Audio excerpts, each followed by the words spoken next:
In tonight's Coal House, the new recruits face the realities of life 1944 style. I would so rather be in the coal mines than doing this. Two of the women are caught in a compromising position. You may think this is funny now, but in a couple of minutes you will not be smiling. And the residents of Stack Square go Strictly Come Coal House.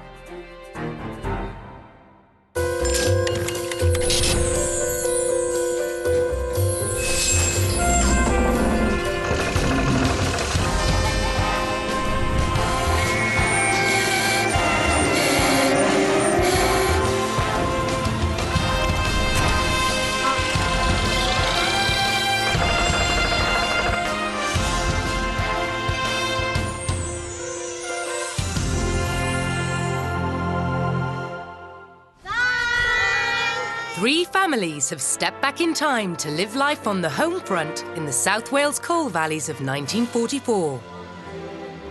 They're trying to adjust to wartime food, I don't like that. Naughty. the rigours of work, This is the hardest work I've ever done. the challenges of home, Oh, excuse me. and the new experiences at school. Are we making silly noises? At number 6, Laura and Geraint Tranter-Davies are looking after 7 children. Next door are the Griffiths family. And at number 8 are the Paiseys. In number 5 Stack Square are 4 new arrivals who've been drafted to help with the shortage of men at the mine. Welsh boy Jack and 3 lads from England, Rory, Chaz and Charlie.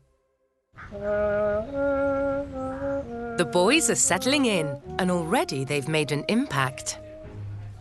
I know there's boys here, that's why I'm stood over here and not going anywhere near the house yet. Because looking like a nana and smelling like a nana isn't really going to get anywhere, is it?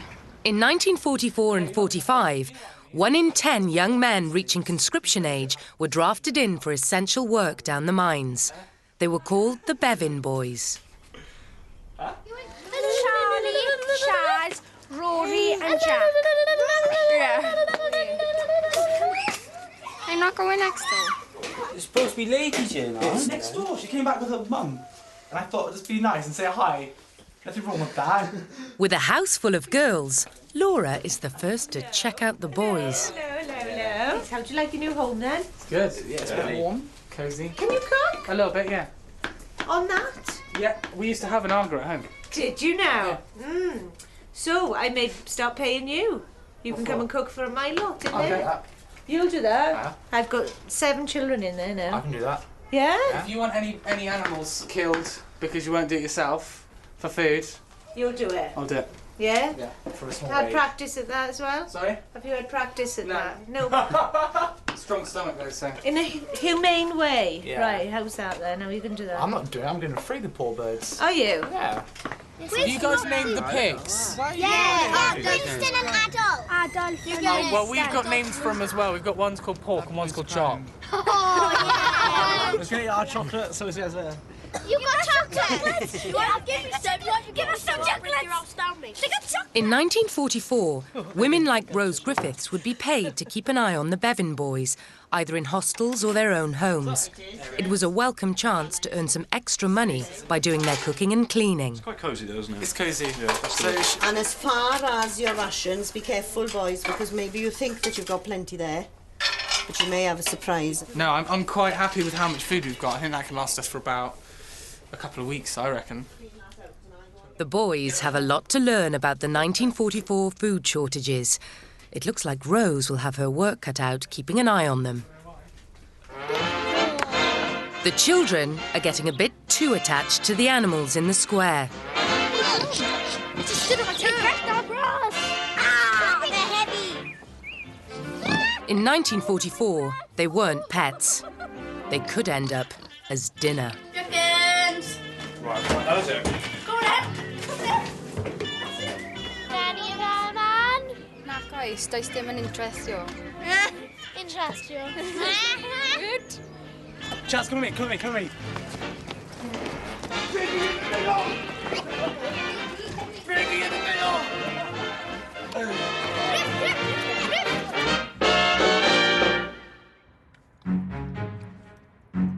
It's another early start at Stack Square. I'm knackered. I mean, I had maybe 2 hours sleep last night in total. I think they were disappointed that we weren't out partying with them. But we were all so tired. They intended to have poker night party. They even thought there was going to be drink here and a dance out in the square, you know, to celebrate their arrival. Wrong. Next door, the women are growing into their 1944 roles. First thing I thought of as soon as I opened my eyes this morning was, is the fire still going? Is the fire still going? And I put my beetroot on to boil overnight. And? I don't know, I haven't even had time to check I was going to say. How sad is that? I turned into my gran. I know, do you know why I like it? With a tissue up my arm. I've never had a tissue up my arm I've before, always got a actually. tissue up my arm anyway. I know, and I'm thinking, oh, my gran used to do this, and... Yeah. Oh, I am my gran. The butcher's due, and Rose offers to buy the boys some meat. It's open tomorrow, isn't it? The shop is open tomorrow, but you've no guaranteed. Because as soon as you butcher, The butcher comes again on Monday. Huh? The butcher comes again on Mondays. Okay. All right, thank you. Bye. Howell Griffiths, a former miner, is still suffering with his chest. Much to his disappointment, he's been unable to work at the coalface. I slept great all night. As soon as I got up to the fire, dust from the fire, straight away. I come out in all cold sores there. One there, one there. In a bad way. Poor thing, I've never seen you so ill. Once I'm out in the fresh air and walking those hills now, I'll be good as rain. You're a tough old coat, you'll get over this. Enjoy the pigs. Hopefully today I'll be allowed to go under. Let's see. The Bevan boys report for duty for the first time at the Blind Tulare No. 2 mine, and Mr. Blanford, the pit owner, is at the gates to meet them. Morning. Morning. Right, you four men. You're here to keep the pit running. Your job is very important to make sure the supplies are coming down to these men underground. By the look of you, you don't look like you're up to much. So we brought some men from the Ministry of Labour. Mr. Gibbons, Mr. Edmonds, sir to you. And they're going to take you through your paces, try and get you a bit fitter so that you can keep these men going. Hurry up! Come on! Stop! Over 20,000 young men from across Britain were conscripted as Bevan boys. Many of them would have been unused to manual labour, not ideal material to go down the mine. Slow, boy!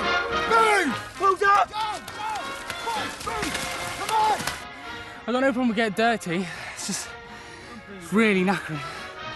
Come on! You're not blind! Today, Mr. Blanford will decide if Howell Griffiths is fit to work below ground. Do you think you're ready to go underground? Yes, Mr. Let me hear you cough. Again? Still not quite right, you know. Well, it's 100% better than yesterday, Mr. Blanford, and I'll be all right. No problem. Here's your belt, your lamp. Thank you very much. Get kitted up, go underground, and I'll come and catch you up later. Okay? Okay, good. Thank you. I'm glad he let me go down underground today, and I didn't fancy being on the surface again for another day. And yeah, I'm looking forward to it, and can't wait to get down. For the women, another bus journey to the munitions factory. Mandy's husband is away in the forces on active service, so at Stack Square, she's living with her in-laws. Mother-in-law Rose has become keeper of the house. In the 1940s, it wasn't uncommon for service wives to live with relatives. It helped with finances and allowed them to juggle work and childcare. I think for a mum like me, back in 1944, the way I'm feeling at the moment, I think it was hard for them because actually living in with your in-laws, just don't feel like you've got a place. I've got a place up in Stack Square at the moment because I'm living with my mother-in-law and everything in the house is her house. And it's like, yesterday I unpacked all the boys' clothes, I knew where everything was. Well, then she went and cleaned yesterday and moved everything around, so I didn't even know where all my children's stuff was, and I was finding that really frustrating. I was thinking that's the one thing I got in this place. is my boys, and I'm in charge of my boys, and I felt like she'd sort of taken over that a bit yesterday.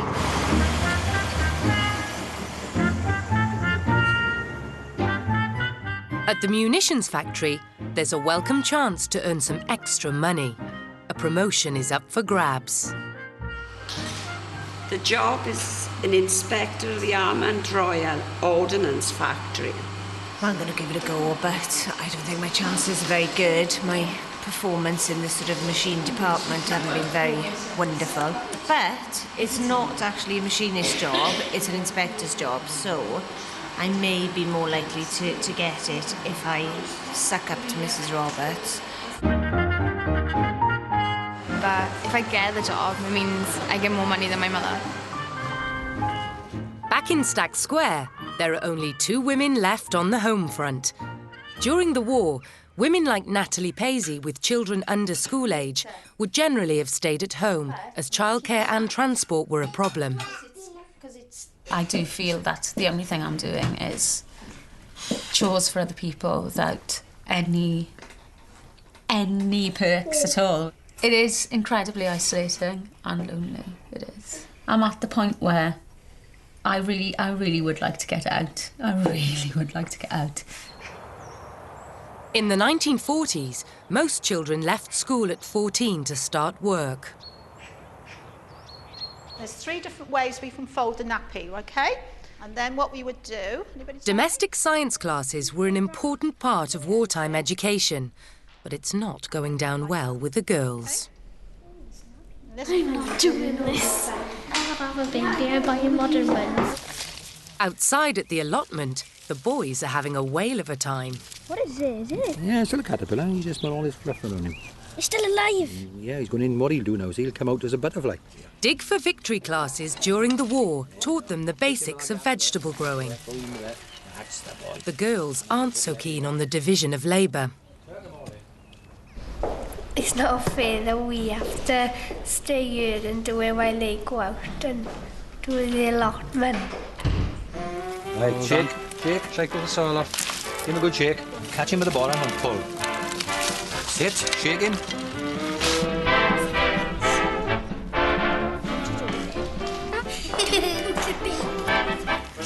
Go on then.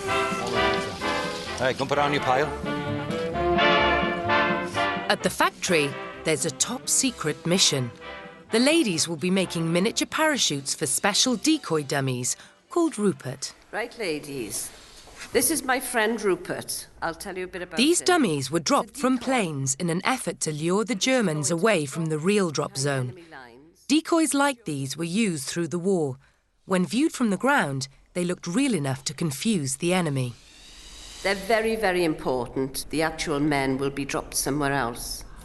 I'm the girl that makes the thing that thrills, the hole that holds the ring that drives the Bobbin's bob gone. that turns the knob, that works the thingamabob. Because, you know, it's such an important thing.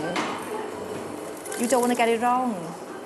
With the bags, we didn't really know where they were going or what they were doing. But with this, we know it's part of the war. Yeah, it does make you feel good. If I'm sewing in a straight line and the material's diagonal, I'm not sewing it right, and I just don't get it at all. I want the straight piece of material back. And it's the girl that makes the thing that holds the oil that oils the ring that makes the thingamabob that's going to win the war. In 1944, the Bevan boys were put through physical training to prepare them for the mines. It's pushing our boys to the limit. Will they make the grade? Keep it going! Keep it going! Let's go! Let's go! Let's go!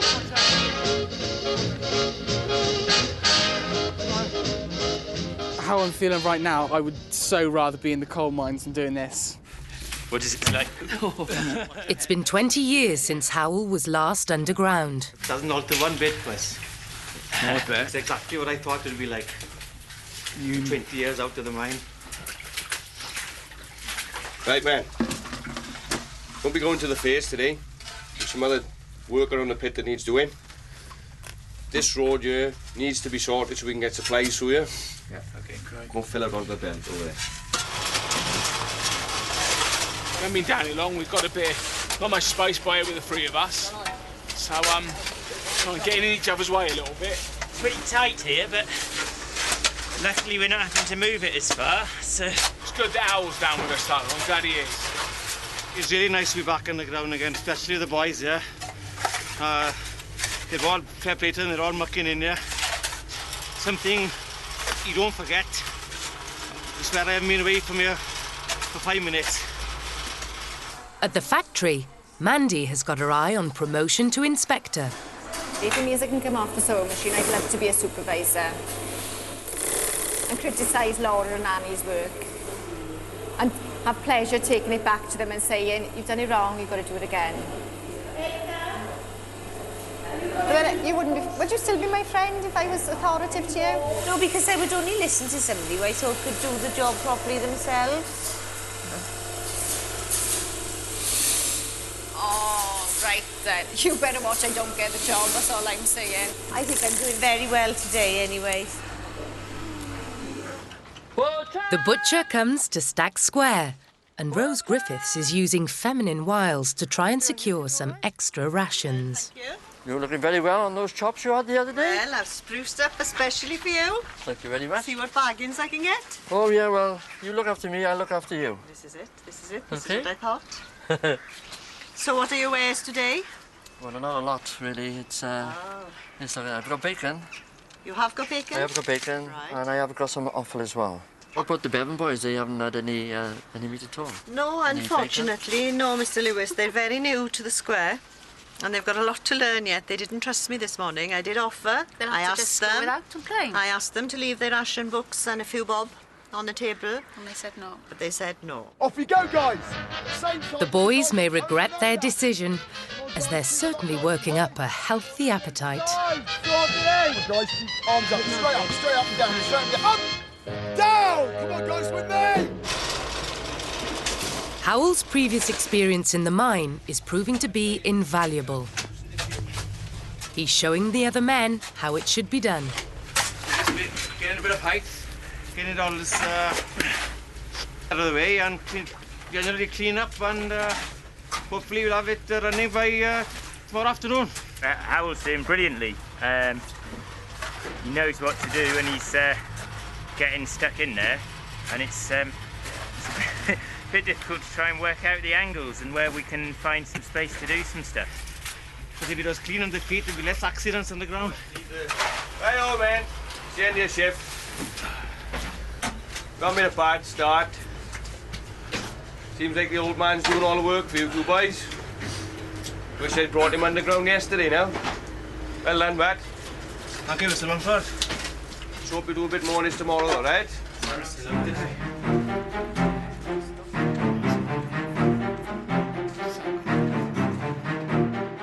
Okay, well done for today. I'm sure that everyone has learned something about themselves, okay? I've seen you progress today, okay? When you started, you were all little worms, but you have progressed today and you showed me that you have some sort of character. Has anyone got any questions for me about anything that's happened today? Get away! The first day of training has finally finished for the Bevan boys, and they've learnt a few hard lessons. No, you're not coming in my house looking like that. Well, smile on your face tonight then. Right, we're going to find somewhere for you to strip. I need to have a damn good wash. Are the Bevan boys in bed? They haven't come home yet. They're going to be one tired lot. They were all very on the way this morning when they... They're not now. You think I'm dirty? Where did you see them? What did they have to do? How did they get us? They haven't been under. They didn't have clothes. They've been running their socks off. I don't think they'll be out late tonight. I think we've taken a bit of an edge off him. We did have a laugh there. Oh, yeah. Did you? Yeah.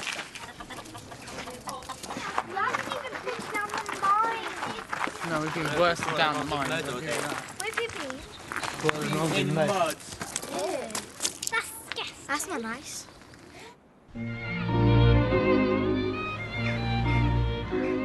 Next morning, after an early night, the Bevan boys are suffering from the exertions of the day before. Just my muscles ache like my limbs, arms, my legs. And I don't want my dirt in my fingernails. I don't want shampoo and conditioner. And I've got dirt under my fingernails. What dirt in my fingernails? I think reality now is starting to set in with them, and they're calming down that bit, and now they're starting to think, oh heck, I better get things organised. Well, I hope. But things aren't going to plan. There's no tea boiling. Sorry? There's no tea boiling? No. There's no porridge going? No. And the bus leaves in 45 minutes? Yeah. So I've told them if they want a cup of tea and their porridge done, I've got the wood and the paper for them, but they're going to have to get up and put the coal on, so we'll see. It's not going at all? No, it's just been going out. Should we pour some paraffin over it? I was tempted, I really was tempted. So, starting to pick up now. Oh, well done, Charles. Thanks, man. How are you doing? What? Oh, is that your porridge? Yeah, why? Just about got it ready. Charles, you have a lunch, please? Yeah, please, man. What do you Rory. think it was? Why? Okay. What's wrong with our porridge? You like it like that, do you? Rory, do you Oh, want yeah. lunch, please? Okay. Huh? Do you want lunch, please? Yeah, please. Well, what's wrong with it? Beautiful. Today is the first full training day at the mine. In the 1940s, many of the Bevan boys were angry and frustrated at being sent down the mines rather than fighting at the front line.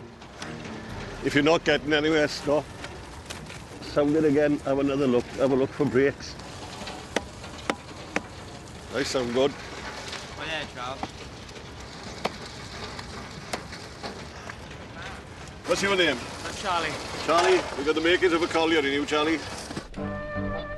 At the munitions factory, an unwelcome visitor is waiting for Mandy and Annie. Ladies, I have been asked here today because I understand there's been some pilfering going on from the factory. As a result of that information, you are all going to be searched. Thank you. Wartime shortages meant that many workers were tempted to steal small items like soap and toilet paper that were freely available in the factories. They ran the risk of being caught, and sudden police searches were common. Mrs. Jones, do I take it that this lady is in possession of something that she... She's in possession of toilet paper. If you'd like to come with me... Can I put my shoes on? No, come with me. Thank you.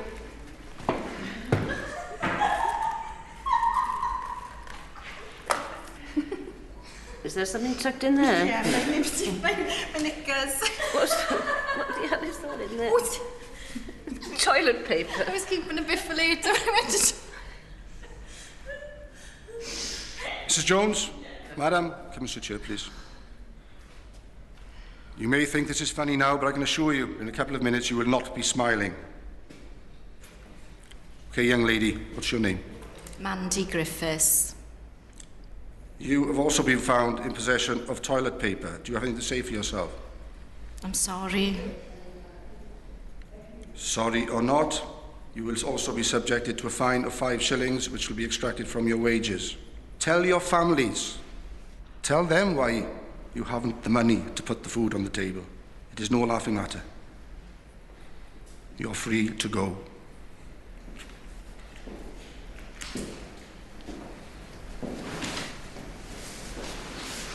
It's not funny anymore, is it? Rose is going to kill me. At the mine, the Bevan boys are starting to get into the swing of things. You're mad! And learning some painful lessons. Goodbye, Rory. Oh, What have you done? I smashed my hand against the rock and the pit went for it as well. I'm alright. That's only a bit of bark. It is, that's broken though. Basically, my finger smashed into the rock with the full force of the pick. I mean, it's okay. I mean, it really hurts, but it's all just going numb now. Very tough life, 1944. The ladies are back. It's a hard day in work today, honestly, and that's not denying it. I'm not just saying that just for you to think that. Are you shattered? I am shattered. And who made their bonuses? Only Miss it. Well, actually, and I'm going to say in front of people so she doesn't slap me in front. You know, she won't slap me in front of everyone. We all made our bonuses this week, but Annie and myself were docked 5 shillings by this very stern policeman. For talking? What for? No, it wasn't for talking. It's for pilfering. We've been pilfering. You've been sussed out, girl. So I don't know whether you're going to be more upset that I can't bring any more soft toilet paper home or the fact that we've been docked 5 shillings. So it's up to you. You can just kill me now. Forget the 5 bob. I want the toilet roll. See, that's the thing. That's what she wants. I knew she'd be more upset about the toilet roll. I want the toilet roll. I've had a £1. In the privacy of their own home, Mandy gives Rose all the intimate details. Otherwise, boys in a minute. 5 bob just for a little bit of toilet roll. Yeah, but do you know where they found it? Oh, I have. Go on. Where? Go on. I did sort of roll it up and put it in my bloomers, and that's where Mrs. Jones found it, was in my bloomers. So for my own personal use, I did put some in my bloomers, but your paper honestly wasn't the one from my bloomers. I wouldn't have done that to you. It's the first time in over 20 years that Howell has returned home from a week's work in a pit. £3 something in there. Oh, for all the work you do. Oh, even if you're all grumpy. Diolch, Rosemary. I'm going dancing. Oh, this is my money, you know. In 1944, many miners would still wash in the kitchen, backs scrubbed by their wives. Ready, yeah. Howell's family have been miners for generations, and this coal house ritual connects him with his own past. Not too hot for you. No, let's pay it away. That's all I want. Sure now. I'm doing. Friday night, and the air raid warden is the only one on duty. It's the end of a long, hard week for the residents of Stack Square. Tonight, there's a dance lesson to prepare for Salute the Soldier, a big fundraising night in a few weeks' time. I always knew we had 2 left feet, and been confirmed tonight, I think, and guaranteed worse.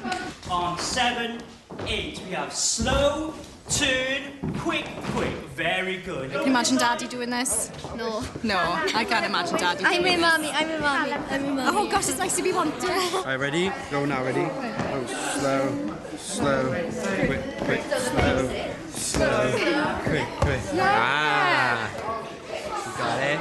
Yes, I like this. It's better than sitting at home in Stack Square, getting out for a bit. And she's got a smile down her face now, so she's alright. Shut up. We seem to be okay until the music's on, and then we're all over the place then. They've learnt a lot so far, but this is one of their most challenging experiences.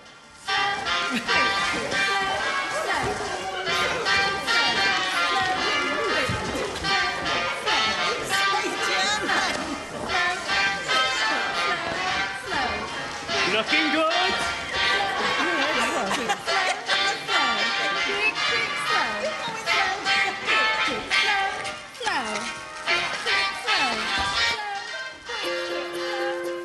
On the next coal house, some new evacuees from England. The children stage a protest. And things get physical in Stack Square.